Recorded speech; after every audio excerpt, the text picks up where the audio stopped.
Good afternoon students, তোমরা কেমন আছো? আচ্ছা, গতকাল ক্লাসে আমরা গ্রাফ পেপারে মানে বিভিন্ন রকম বিন্দুকে স্থাপন করতে শিখেছিলাম, তাই না? কিরকম ছিল সেখানে আমরা কি শিখেছিলাম? সেখান থেকে দুটো দিক ছিল। একটা দিক ছিল এরকম, যেটাকে আমরা বলতাম এক্স অ্যাক্সিস, মানে অনুভূমিক দিকে ছিল, তাই না? আর একটা দিকে ছিল লম্বভাবে, যেটাকে আমরা বলতাম ওয়াই অ্যাক্সিস, তাই তো?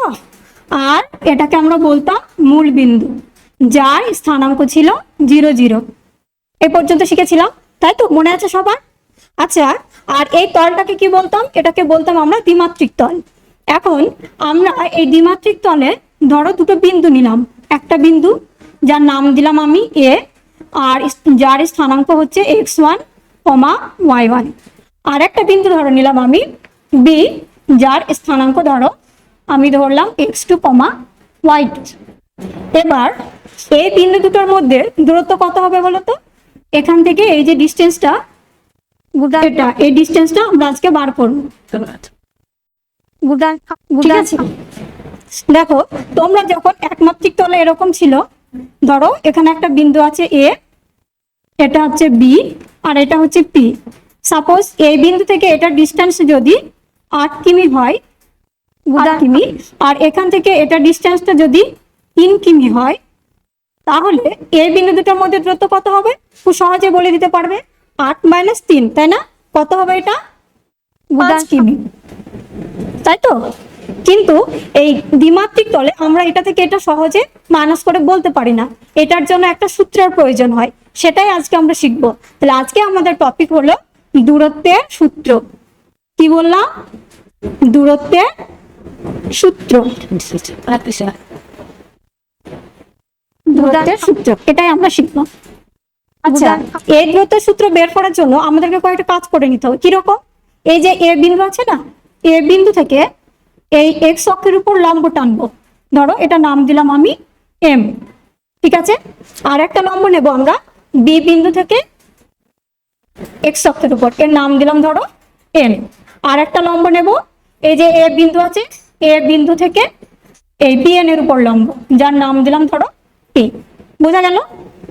এবার আমাকে বলো তো ও এম সমান কত হবে? আগের ক্লাসে আমরা এগুলো শিখেছিলাম। ও এম সমান হবে x1, তাই না? ও এম সমান x1।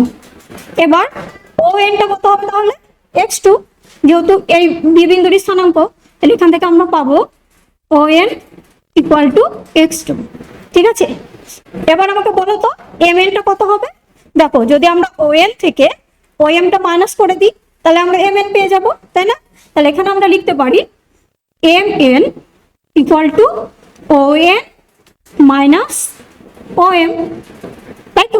তাহলে ও এনটা সমান কত আমরা জানি, এখান থেকে পাচ্ছি x2 মাইনাস, আর ও এমটা হচ্ছে x1।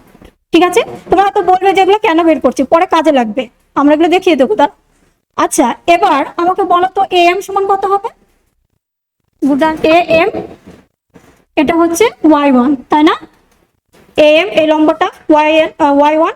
আবার দেখো এ এম সমান পি এন না, এ এম সমান পি এন, তাহলে এই জায়গাটা আমরা লিখতে পারি P N equal two y1।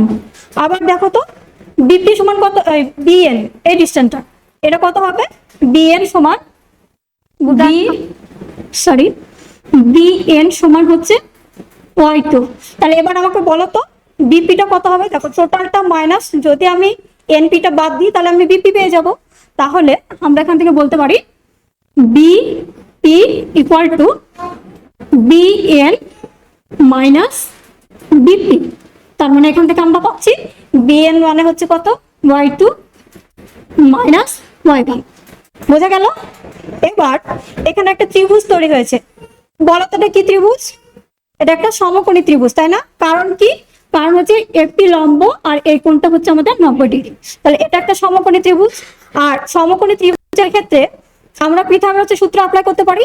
পিথাগোরাসের সূত্রটা কি ছিল? এটা আমি মুছে দিচ্ছি। অতিভুজ স্কয়ার সমান লম্ব স্কয়ার প্লাস ভূমি স্কয়ার। অতিভুজ স্কয়ার সমান, আমি এখানে ভূমিটা আগে লিখি, ভূমি স্কয়ার প্লাস লম্ব স্কয়ার। তাই তো? তাহলে এখানে বলো তো অতিভুজটা কত? এ বি, তাহলে এখান থেকে লিখতে পারি এ বি স্কোয়ার সমান ভূমি হচ্ছে এপি, এপি স্কোয়ার প্লাস আর লম্ব হচ্ছে বিপি তার স্কোয়ার। তাহলে এপি ইকুয়াল টু কত হচ্ছে? AP equal to root over of F square plus BP square, তাই তো? এবার তোমরা হয়তো বলবে ম্যাম হয়তো ভুলে গেছে এখানে প্লাস মাইনাস নিতে। হয়তো আমরা জানি যে রুট ওভার যদি হয় এদিকে, এখান থেকে যদি আমি স্কোয়ার উঠাই এখানে প্লাস মাইনাস হয়, কিন্তু আমি প্লাস মাইনাস নিই না কেন? কারণ হচ্ছে দূরত্ব কখনো কি নেগেটিভ হয়? হতে পারে? হয় না। দুটো পয়েন্টের মধ্যে বা যে কোনো ডিস্টেন্স হোক না কেন কমতে কমতে জিরো হতে পারে, কিন্তু জিরোর কম কি হতে পারে? পারে না। তার জন্য আমরা এখানে নেগেটিভটা নেব না, দূরত্ব সবসময় পজিটিভে হয়, ওই জন্য এখানে আমরা প্লাস নিয়েছি। বোঝা গেল? তাহলে এবার মানগুলো আমরা বসাই। দেখো এপি, এপি এর মান আমরা বের করেছি না? সরি এখানে একটা ভুলে গেছি আমি, এখানে এন সমান এপি না, তাহলে এই জায়গায় আমি লিখতে পারি AP equal two x2 minus x1। ঠিক আছে, তাহলে এখান থেকে আমরা বসিয়ে দিয়ে দেখো এপি হচ্ছে x2 মাইনাস x1 তার হোল স্কোয়ার প্লাস বিপি মানে কত দেখো, বিপি সমান এই দেখো বার করেছি আমরা y2 minus y1, y2 minus y1 তার হোল স্কোয়ার। ঠিক আছে, তাহলে এবি ডিস্টেন্স ইকুয়াল টু আমরা কত পেলাম? Root over of x2 minus x1 তার whole square plus y2 minus y1 তার হোল স্কোয়ার। তাহলে এটাই হলো আমাদের দূরত্বের সূত্র। তাহলে আমরা কি জানলাম যে দ্বিমাত্রিক তলে যে কোনো দুটো বিন্দু যদি আমাদের জানা থাকে তাহলে এই সূত্রের সাহায্যে আমরা খুব সহজেই ডিস্টেন্স বের করতে পারি। ধরো দুটো বিন্দু যাদের স্থানাঙ্ক আমি ধরেই নিলাম, একটা উদাহরণ দিয়ে বলে দিচ্ছি। ধরো একটা নিলাম 2,5 আর একটা আমি ধরে নিচ্ছি 3,7। ঠিক আছে, আচ্ছা এটা আমি 2,3 নিচ্ছি আর একটা ধরো আমি নিচ্ছি 7। তাহলে এবার বলো তো এই দুটো বিন্দুর মধ্যে দূরত্ব কত হবে? A B distance equal to root over of এখানে x2 সমান কত? 5, y2 কত? 2 না, তাহলে y2 হচ্ছে সরি x2 হচ্ছে 2 তার হোল স্কোয়ার প্লাস এখানে y2 হচ্ছে কত? 7 মাইনাস y1 হচ্ছে 3 তার হোল স্কোয়ার সমান রুট ওভার অফ এটা 3 স্কোয়ার প্লাস 7 মাইনাস 3 মানে 4 তার whole square equal to root over of 9 plus 16 সমান রুট ওভার 25 সমান 5 একক। বোঝা গেল? তাহলে দ্বিমাত্রিক তলে যে কোনো বিন্দুর স্থানাঙ্ক যদি আমাদের জানা থাকে, দুটো বিন্দুর স্থানাঙ্ক যদি জানা থাকে তাহলে আমরা এইভাবে তাদের মধ্যে দূরত্ব বের করতে পারি। ঠিক আছে, তাহলে আজকে এই পর্যন্তই থাক। পরের দিন আরো বিভিন্ন রকম আমরা বিন্দু নিয়ে তাদের মধ্যে দূরত্ব কত হয় দেখবো। আজকে পর্যন্ত থাকবে। তুমি মুছো না দাঁড়াও। প্রথম কথা হচ্ছে হেডিংটা কি দিয়েছে দেখো, দূরত্বের সূত্র। দূরত্ব না দূরত্ব? দূরত্বের এটা হবে না, দূরত্বের সূত্র। এবার প্রথম কথা এটা, 2 নম্বর কথা হচ্ছে এরকম কি কোনো চ্যাপ্টার আছে দূরত্বের সূত্র? স্যার এটা বই এরকমই আছে, মানে ডিসটেন্স ফর্মুলা বা দূরত্বের সূত্র এভাবেই লেখা। সেটা তো স্থানাঙ্ক জ্যামিতির, এটা তো তার আগে তোমাকে লিখতে হবে যে দ্বিমাত্রিক তলে দূরত্বের সূত্র, দ্বিমাত্রিক তলের দুটো বিন্দুর মধ্যে দূরত্বের সূত্র হিসেব মতো তাই হওয়া উচিত। হ্যাঁ, পুরোটা লিখতে হবে। তাহলে তোমার প্রথম ইমপ্রেশনটা খারাপ হয়ে যাবে, কারণ যে চ্যাপ্টারটা তুমি শুরু করবে সেই চ্যাপ্টার যদি নামের বানানটা ভুল হয় তাই ইমপ্রেশন খারাপ হবে, নার্ভাসনেসটা শুরু হবে ওখান থেকে, বুঝতে পারছো? তাহলে সেইটা একটু খুব সচেতন রাখতে হবে। আর যেগুলো বলছো সব ঠিক আছে, একদম খুব সুন্দর করেই বলা হচ্ছে যে পরপর ভাগ করে করে, কিন্তু একবারও যেন বলা হচ্ছে না যে এটাই হলো দূরত্বের সূত্র। কিন্তু কার দূরত্বের সূত্র? দ্বিমাত্রিক তলে যে কোনো দুটো বিন্দুর স্থানাঙ্ক জানা থাকলে তাদের দূরত্বের সূত্র। তাহলে এ আর বি এর স্থানাঙ্ক জানা থাকলে তবেই তার দূরত্বের সূত্রটা কিন্তু এখানে আসছে। তো ওইভাবে হেডিং না দেওয়াই ভালো, দ্বিমাত্রিক তল বলা উচিত 2 ডাইমেনশনে ডিস্টেন্স বিটুইন এনি 2 পয়েন্ট, দুটো পয়েন্টের মধ্যে ডিস্টেন্স, তো সেটাই তো 2 ডাইমেনশনে, কারণ সিঙ্গেল ডাইমেনশনে ডিস্টেন্সটা সহজে করা যাচ্ছে। এবার 2 ডাইমেনশনে এটা এমন হবে। এরপরে ধরো তুমি বলতে পারো তাহলে যদি 3 ডাইমেনশন নিতাম, ত্রিমাত্রিক তল নিতাম, তখন কি দূরত্ব হতো সেটা তুমি ওখানে পেতে, কিন্তু তলটা উল্লেখ করা উচিত আছে, না হলে একটু কেমন কেমন লাগছিল। ঠিক আছে, বাকি তো ঠিকঠাকই ছিল। দেখো এমনি সময় যখন কেউ নেই, তখন যখন ক্লাস যখন নিজে প্র্যাকটিস করছিল বা ভিডিও দিচ্ছিল, তখন অত নার্ভাসনেস ছিল না। আজকে আছে, নিজেই বুঝতে পারছি। যখন সবাই থাকবে, অনেকজন থাকবে, তখন অটোমেটিক্যালি নার্ভাসনেসটা তৈরি হবে। নার্ভাস ছিলে, আর সেই নার্ভাসটা বোঝা যাচ্ছিল, মনে হচ্ছে যে হ্যাঁ তুমি নার্ভাস আছো, তো আরো একটু রেডি করতে হবে নিজেকে। কারণ তুমি ডেমো যখন দেবে, তুমি তো যে ডেমোটা দেবে সেটা তো তোমার আননোন নয়, অপরিচিত নয়, তাহলে সেটা তো তোমার সবকিছুই মুখস্থ থাকবে। যেমন এ আর বি বিন্দুর স্থানাঙ্ক, সেখানে মনে মনে ভাবার দরকার নেই, ওটা তোমার মুখস্থ থাকবে। যে একবার 2, 3 লিখলে আবার বললে না না এটা আমি চেঞ্জ করে নিচ্ছি, ওরকম করো না। একদম পুরো যেটা তোমার লিখতে চাইছো সেটা যেন তুমি আগে থেকে প্ল্যান করে এসছো, ওয়েল প্রিপেয়ার্ড করে এসছো। ঠিক আছে, প্র্যাকটিস করতে পারিনি, ওবিসি টেনশন নিয়ে মানে কদিন থেকে খুব টেনশনে আছি, আর প্র্যাকটিস করাই হয়নি। ঠিক আছে, তখন বলো। টাইমটা তো অনেকটাই লাগিয়েছো, এতটা তো টাইম পাওয়া যাবে কোনো মতেই, এত টাইম যেটা বলার সেটা মানে প্রথমেই বলতে হবে, ওটাই ইমপ্রেশন। ঠিক আছে, ভালো ভালো কথাগুলো প্রথমেই বলে দিতে হবে। দ্বিতীয় কথা, তুমি একটা এক্সাম্পল দেখালে, এখান থেকে এ থেকে বি বিন্দুর দূরত্ব 8 কিলোমিটার, তো প্রথমে হলে 3 কিলোমিটার, তো সেকেন্ড পার্টটার দূরত্ব হচ্ছে 5 কিলোমিটার, বুঝে গেলাম। তো এখানে এক্স ওয়াই আর X2 কেন দরকার, কেন আমি পারছি না, এটা তুমি এক্সপ্লেন করোনি, বলোইনি তুমি জাস্ট এটা ডাইরেক্ট বলে দিলে যে এখানে এটা করা যাবে না, তাই আমি X1 X2 ধরে নিলাম, করে নিলাম। তাই না? তুমি বলেছিলে কি এটা কেন X2 Y2 ধরতে হয়, কেন এটা হবে না, দ্বিমাত্রিক তলটাকে তুমি এক্সপ্লেন করনি। স্যার যেটা বললেন যে এটা দূরত্বের সূত্র, কিসের দূরত্বের সূত্র, কেন সূত্রটা প্রয়োজন, ঠিক, তো এটার কোনো উল্লেখ ছিল না। তো চ্যাপ্টারে ঢুকতে গেলে ওটা সবার আগে জরুরি। ঠিক আছে, যে আমি দূরত্বের সূত্রের জন্য আমি X1 Y1 দুটো পয়েন্ট ধরে নিয়ে কেন এই অশান্তিটা পাকাচ্ছি, এই যে অশান্তিটা করছি, এটা করার কি খুব প্রয়োজন ছিল?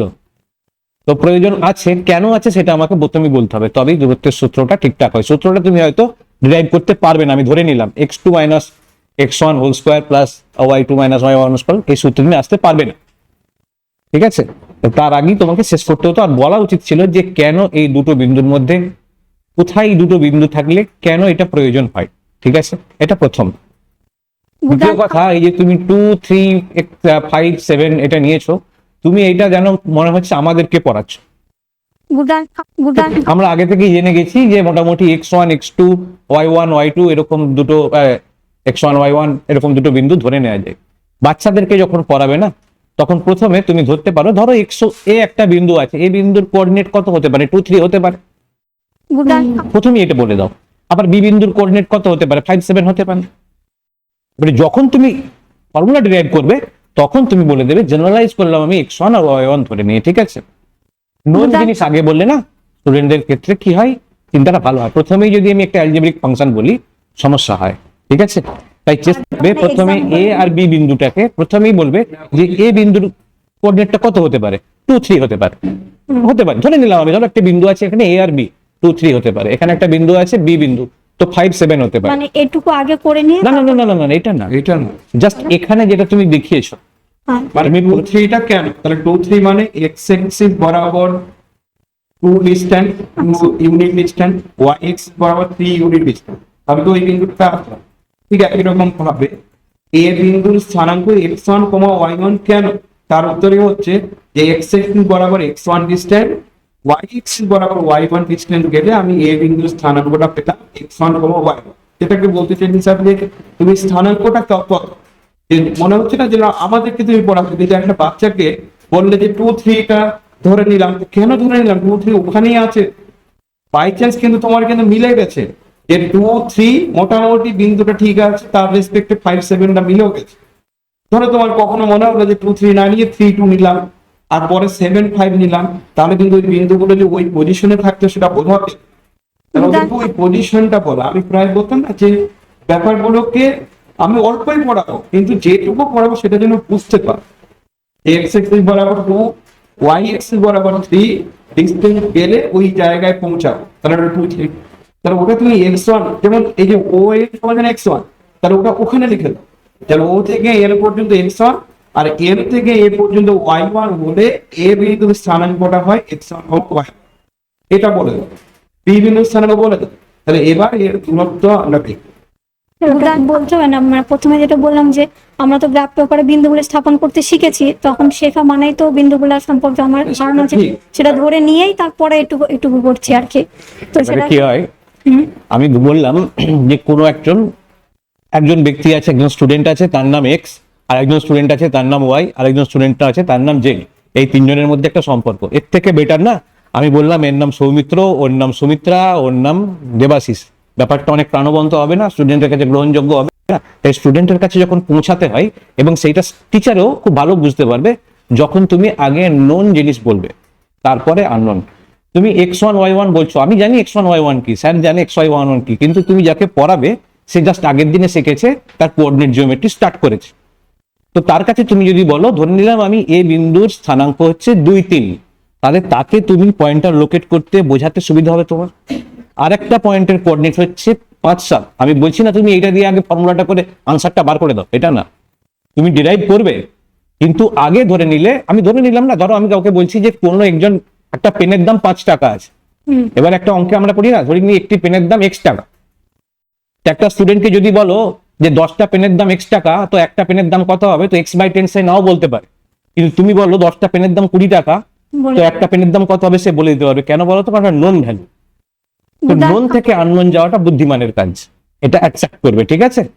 তুমি আননোন থেকে নোনে এসেছো, কোনো প্রবলেম নেই, আলটিমেটলি তুমি ক্যালকুলেট করেছো, সুযোগ পাবে না যদিও। তো সেই জন্য আগে ওই পয়েন্টগুলো বলবে, ঠিক আছে? আর দূরত্বের সূত্র বলতে গেলে স্যার যেটা বলছেন যে তুমি 2 ডাইমেনশনালি যখন বলছো, কেন এইটা 2 ডাইমেনশনালটা প্রয়োজন আমার, সেটা তোমাকে বলতে হবে, ঠিক আছে? ঠিক আছে। একটু এটা যদি দিতে চাও তাহলে আরেকটু প্রিপারেশন নিও। একই জিনিস বারবার কিন্তু বলে টেনশন মানে টেনশন তো থাকবেই, টেনশন না স্যার, এটা টেনশন না, মানে প্র্যাকটিসের জন্য 2016 সালে প্যানেলটা যখন এরকম ওএমআর সিট গুলো, সেটা একটা টেনশন। তারপরে এই যে ওবিসি থেকে এটা কোনো প্রিপারেশনে নিতে পারছি না, ওই টেনশনে ভুগছি। দেখো, টেনশন করে তো তুমি চেঞ্জ করতে পারবে না জিনিসটাকে, এইটাকে মনে চেষ্টা করো বোঝানো। সবাই আমরা টেনশনকে পরিহার করতে পারি না, বাট তুমি তো চেঞ্জ করতে পারবে না কিছু। তোমার যেটা চেঞ্জ করার দরকার সেটা তুমি চেঞ্জ করো, বাকি ছেড়ে দাও, ও যা হবে হবে। ঠিক আছে, অনেক ভালো ছিল, বেশ এমনি তুমি মানে এমনি খুব একটা খারাপ না, ঠিক আছে? 10-এর মধ্যে 7-8 পেয়ে যাবে। ওকে স্যার, আরেকটু বেটার করা চাই, আমি নিজেও বুঝতে পারছি না বেটার হ্যাঁ, মুছে দিচ্ছি। ঠিক আছে।